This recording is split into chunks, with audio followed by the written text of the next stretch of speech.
dan Sumatera Utara pasca ditetapkannya PPKM level 3. Pusat perbelanjaan di Mall Medan kembali ramai pengunjung.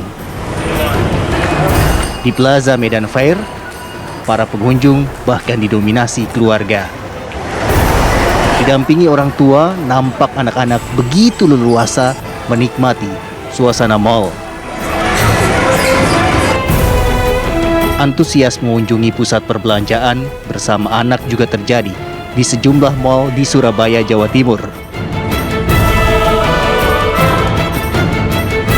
Kembali dibukanya pusat perbelanjaan juga disambut gembira oleh pengelola mall. Di pasar atau mall, bahkan setiap anak yang datang diberikan balon sebagai tanda selamat datang. Keberadaan anak di pusat perbelanjaan sejatinya masih menjadi dilema. Kini pertanyaannya, mengapa anak diizinkan untuk kembali beraktivitas di dalam mall? Apakah mall cukup aman bagi anak? Tim TV One mengabarkan.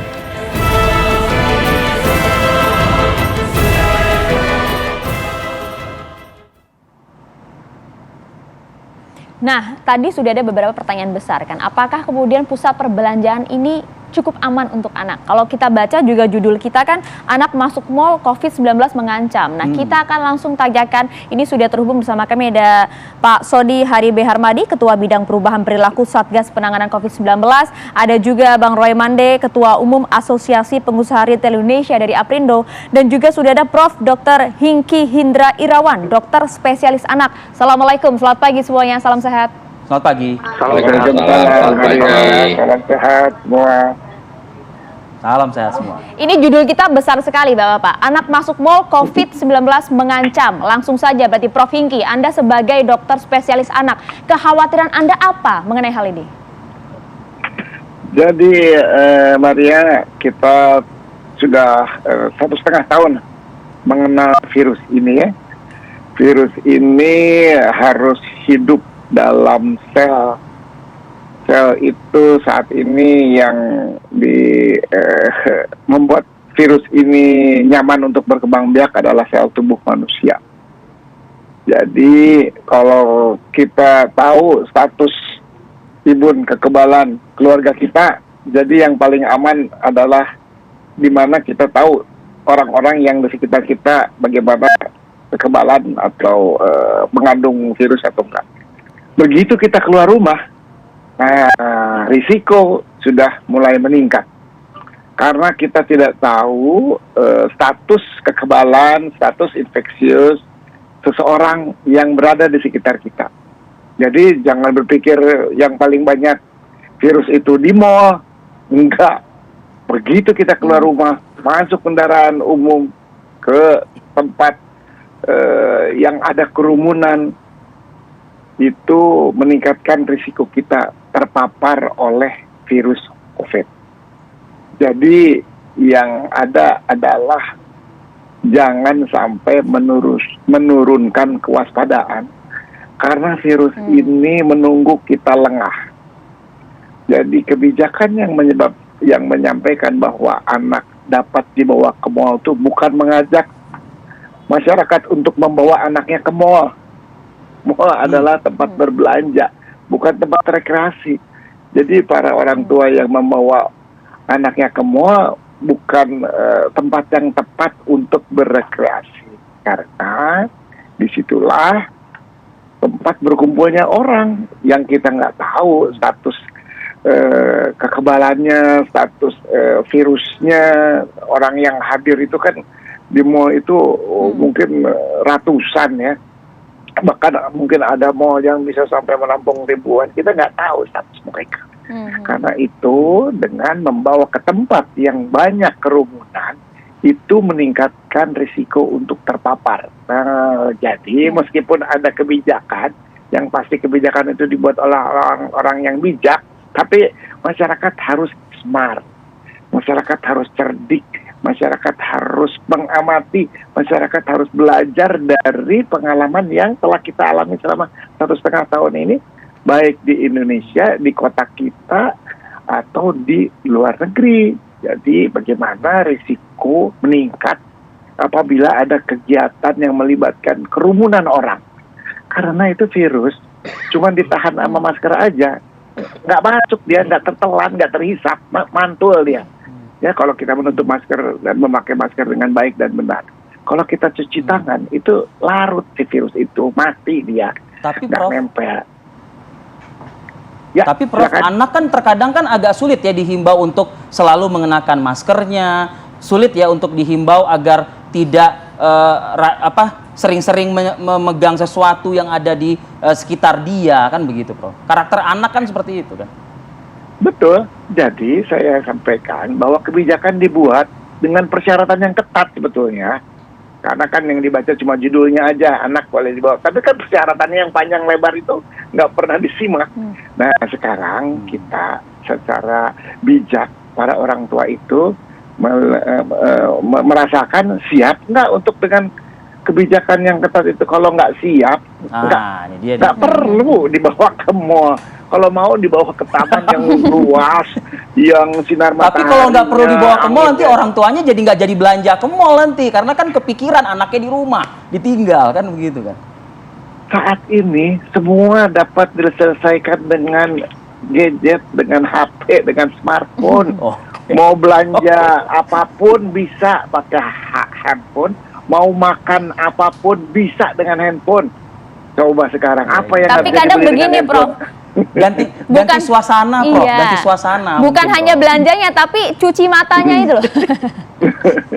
Jadi mall bukan tempat yang cocok untuk cuci mata. Oke. Mall bukan Oke, baik. tempat yang tepat untuk rekreasi. Silakan pilih tempat yang lain, tapi bukan nggak boleh ke mall. Maksud saya ya, Oke. karena tentu ada kebijakan yang harus ditaati ya. Jadi Oke. bukan kebijakannya yang salah, tapi orang tuanya Baik, yang baik. harus bijak. Ya. Nah, Saya orang titik tuanya. itu aja. Orang tuanya. Ke Bang Iya. Roy lah kalau kayak gitu ya langsung. Ya, langsung. Ke Bang Roy deh kalau gitu Bang Roy. Apa tanggapannya nih Bang Roy? Ini Silakan, Bang Roy. Dokter nggak tahu nih anak Bang Roy, dokternya cucunya Bang Roy kali ya. Membutuhkan spesialis anak pasti ya. Silakan Bang Roy. Ya, baik, terima kasih. Selamat pagi, Assalamualaikum warahmatullahi wabarakatuh. Salam sejahtera, salam sehat buat kita semua.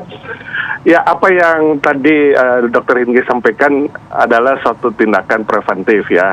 Memang kalau saya juga bawa anak ke dokter pasti harus ada preventif yang disampaikan sebagai bagian menjaga kesehatan. Dan kita tentunya setuju namanya menjaga kesehatan tidak hanya anak, tapi kita juga harus jaga kesehatan.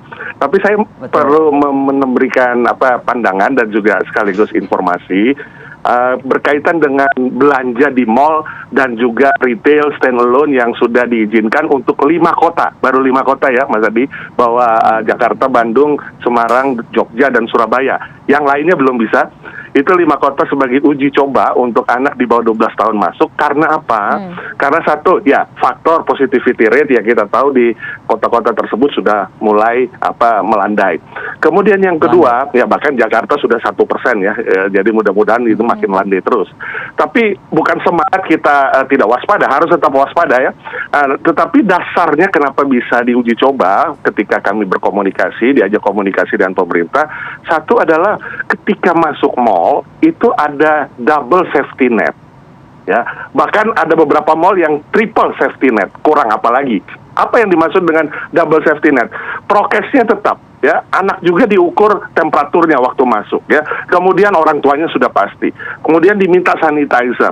Kemudian diminta juga jaga jarak, ya. Prokes itu memang sudah ada dan itu ada orang yang mandatory, security mandatory yang memfilter, men-screening untuk hal itu. Itu prokes pertama. Safety net yang kedua, prokes yang kedua adalah peduli lindungi, ya. Ini luar biasa. Ini kami mengapresiasi pemerintah sukses untuk aplikasi peduli lindungi. Terbukti saat ini kita membuat ada yang namanya level hijau 2 kali vaksin bisa masuk, kuning 1 kali vaksin bisa masuk. Tapi yang merah dan hitam jangan harap bisa masuk. Ya, bahkan beberapa provinsi, ada provinsi kemarin saya berkunjung itu bahkan harus yang 2 vaksin saja, yang hijau saja yang bisa masuk. Jadi double safety net ini sudah membuat orang yang masuk ke mall itu pasti sudah vaksin dan cenderung aman, cenderung imun, ya, aman dan imun itu yang penting di era sekarang. Nah, sementara kalau yang merah dan hitam itu sama sekali nggak boleh masuk. Ya, merah itu artinya penyintas ataupun belum divaksin. Kemudian yang hitam memang sudah positif tapi masih gentayangan. Dan memang terbukti, ya saya nggak sebutkan datanya lagi, terbukti masih ada yang berusaha nerobos dan lain sebagainya, tapi kita tolak. Nah, artinya sudah Ya buktinya aman. kan beberapa Nah, hari yang lalu kita triple- sempat heboh tuh Bang Roy dengan angka 3.000-an sekian yang Betul, positif angka-angkanya itu COVID. sudah Terlalu lama. dapat diinfo. Ya, nah yang triple safety net itu adalah bahkan ada beberapa tenan di dalam mall itu memberlakukan lagi peduli lindungi, memfilter lagi. Nah, tentunya belanja itu kembali lagi berarti sudah relatif aman. Masyarakat Indonesia adalah masyarakat yang punya perilaku family shopping, ya, bukannya apa seperti yang di luar ya. Quality time di masyarakat Indonesia itu adalah ketika berbelanja. Ya, itu yang satu kenyataan. Sehingga kami melihat bahwa ini memang sudah layak untuk diuji cobakan dan dibukakan. Sementara kalau kita ke stasiun, ya tadi Dr. Riki katakan, kita harus cegah kerumunan, keramaian. Nah, ke stasiun, MRT ya, ke pasar tradisional, ke pusat keramaian lain, pusat rekreasi yang tadi dikatakan, itu tidak ada safety net-nya. Tidak ada, kalaupun mau dilakukan prokes, bagaimana melakukan prokes? Belum tentu bisa berjalan semua. Peduli lindunginya masih lagi dalam tahap proses untuk masuk ke area-area publik. Nah, sementara yang masuk ke mall itu udah ada prokesnya konsisten dari bulan April tahun lalu, 18 bulan lalu, bahkan ditambah lagi bulan ini dari Agustus pertengahan, aplikasi Jadi secara peduli langsung lindungi Bang yang luar Roy biasa. Mande, Anda ingin mengatakan double safety ini atau triple safety ini sudah cukup mumpuni menerima anak-anak Iya. bersama keluarganya? Dibanding tempat-tempat yang belum ada, tempat rekreasi Dibanding dan pasar lain sebagainya, tradisional yang ataupun belum juga jelas. stasiun dan lain Iya. sebagainya. Betul. Jadi artinya mall ini maksudnya Bang Roy sudah lebih aman lah dibanding pusat-pusat kerumunan Betul, lainnya. Nah, tapi karena pertanyaan sudah kita akan lewat. tanyakan lah. Iya, betul. Nanti kita akan coba tanyakan Ada sama double yang safety net pembuat dan triple kebijakan safety pemerintah. net, Nanti iya. sama Pak Soni nih. Kalau Bicara pembela- perilaku ya. bicara perilakunya kok kemudian ada pelonggaran ini di satu sisi padahal angkanya kemarin bertambah. Tapi Ya. usai jeda sesaat lagi di Apa Kabar Indonesia Pagi.